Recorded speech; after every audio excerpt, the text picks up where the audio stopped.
Disculpe usted, no quiero molestarlo, pero es necesario decirle unas palabras.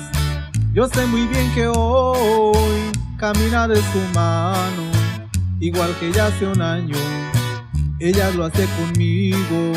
Le voy a aconsejar del modo más amable, que creo indispensable decirle unas palabras. No quiero que le pase lo que pasó conmigo y que usted pierda el cielo hoy que lo ha conseguido.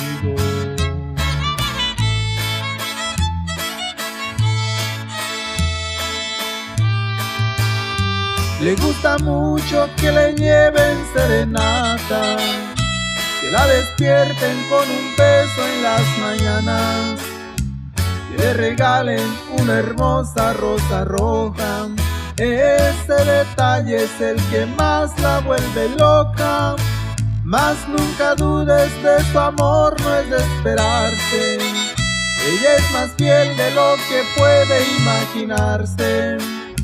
Que nunca cruce por su mente traicionarla.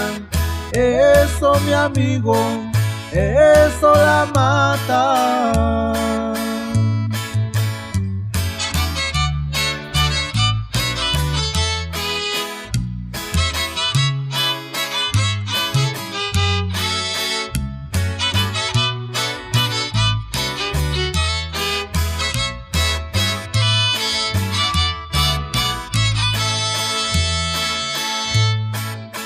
Le voy a aconsejar del modo más amable, que creo indispensable decirle unas palabras.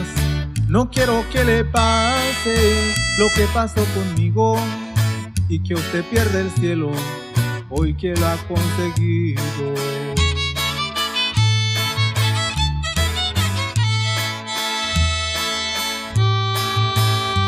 Le gusta mucho que le lleven serenata, que la despierten con un beso en las mañanas, que le regalen una hermosa rosa roja. Este detalle es el que más la vuelve loca. Mas nunca dudes de su amor, no es de esperarse. Ella es más fiel de lo que puede imaginarse. Que nunca cruce por su mente traicionarla. Eso, mi amigo, eso la mata.